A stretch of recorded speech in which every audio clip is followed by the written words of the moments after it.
Assalamualaikum warahmatullahi wabarakatuh.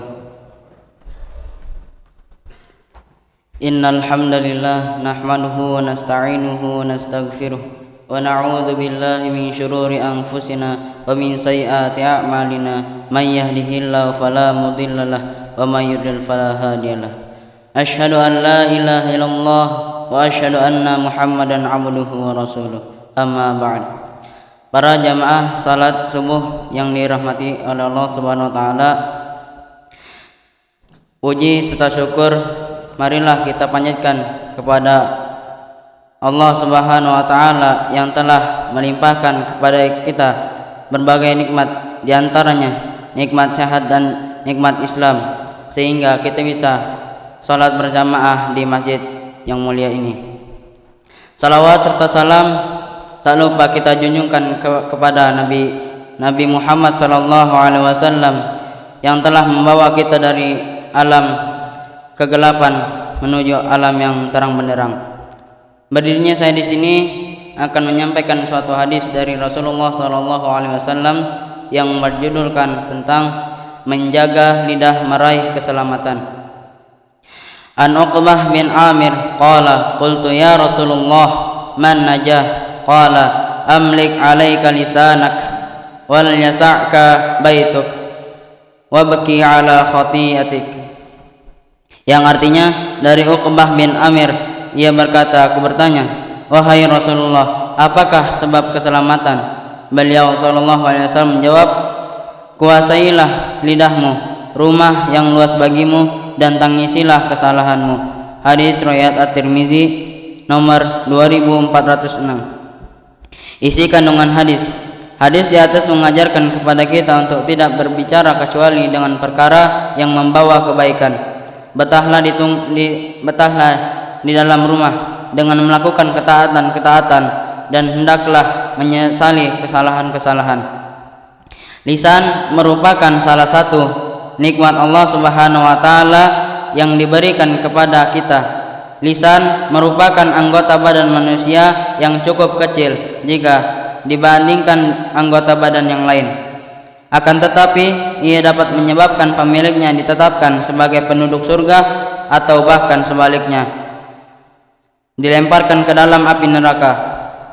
Rasulullah sallallahu alaihi wasallam bersabda, sesungguhnya ada seseorang yang berbicara dengan satu kalimat, ia tidak menganggapnya berbahaya. Dengan sebab satu kalimat itu ia terjungkal selama 70 tahun di dalam neraka. Hadis riwayat At-Tirmizi nomor 2314 dan Ibnu Majah nomor 3970. Termasuk di antara tanda baiknya keislaman seseorang adalah ia menjaga lisannya dan meninggalkan perkataan-perkataan yang tidak mendapatkan manfaat bagi dirinya atau bahkan perkataan yang dapat mendatangkan bahaya bagi dirinya atau orang lain. Dari Abu Hurairah radhiyallahu anhu bahwa Rasulullah sallallahu alaihi wasallam bersabda, min husni islamil mar'i tarku ma la ya'ni, yang artinya di antara tanda baiknya Islam seseorang adalah ia meninggalkan perkara yang tidak bermanfaat baginya. Hadis riwayat At-Tirmizi. Ketika kita telah mengetahui bahaya yang timbul akibat tidak menjaga lisan, dan kita pun telah mengetahui bagaimana manisnya buah menjaga lisan, sudah sepantasnya kita harus selalu berpikir dahulu sebelum kita mengucapkan sesuatu perkataan. Apakah kiranya perkataan tersebut akan mendatangkan keridhaan Allah Subhanahu wa taala atau sebaliknya ia akan mendatangkan kemurkaan Allah Subhanahu wa taala. Ayat Al-Qur'an yang berkaitan dengan tema hadis ini, Allah Subhanahu wa taala berfirman, tidak ada suatu kata yang diucapkan melainkan ada di sisinya malaikat pengawas yang selalu siap mencatat. Quran surah Qaf ayat 50, ayat 18 surat ke-50.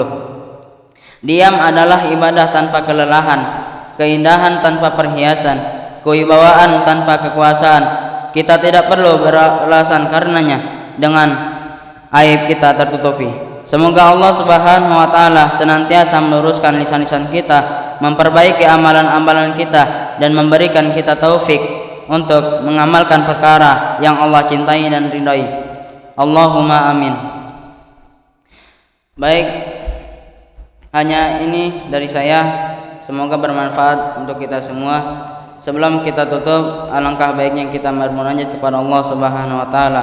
A'udzubillahi minasyaitonir rajim. Bismillahirrahmanirrahim. Alhamdulillahirabbil alamin, hamdan syakirin, hamdan na'imin, hamdan yuwafi ni'amahu wa yukafi'u mazidah. Ya Rabbana lakal hamdu kama yanbaghi li jalalikal qadri mu'azimu sultanik. Allahumma salli ala Muhammad wa ala ali Muhammad. Ya Allah, ya Maha Besar dan Maha Kuasa, kami mohon kepada Engkau ya Allah untuk para musyrif, orang tua asuh, donatur, pembina dan pengurus yayasan, pengurus ponpes dan umat muslim dan muslimat. Diampuni dosa-dosanya, dosa besar, dosa kecil, disengaja ataupun tidak disengaja. Diberi hidayah agar dapat melaksanakan semua perintah-Mu dan meninggalkan semua larangan-Mu. Diberi kesehatan agar bisa istiqomah dalam melaksanakan ibadah baik yang wajib maupun yang sunnah. Diberi rezeki yang luas dan berkah agar mau berbagi kepada anak yatim dan duafa dan perjuangan Islam. Diberi kemampuan bisa bersabar jika menerima musibah dan pandai mensyukuri kenikmatan. Diberi keturunan yang qurrata a'yun, keturunan yang saleh dan salihah. Rabbana atina fid dunya hasanah fil akhirati hasanah wa qina adzabannar. Subhana rabbika rabbil izzati amma yasifun wa salamun alal mursalin walhamdulillahi rabbil alamin. Wassalamualaikum warahmatullahi wabarakatuh.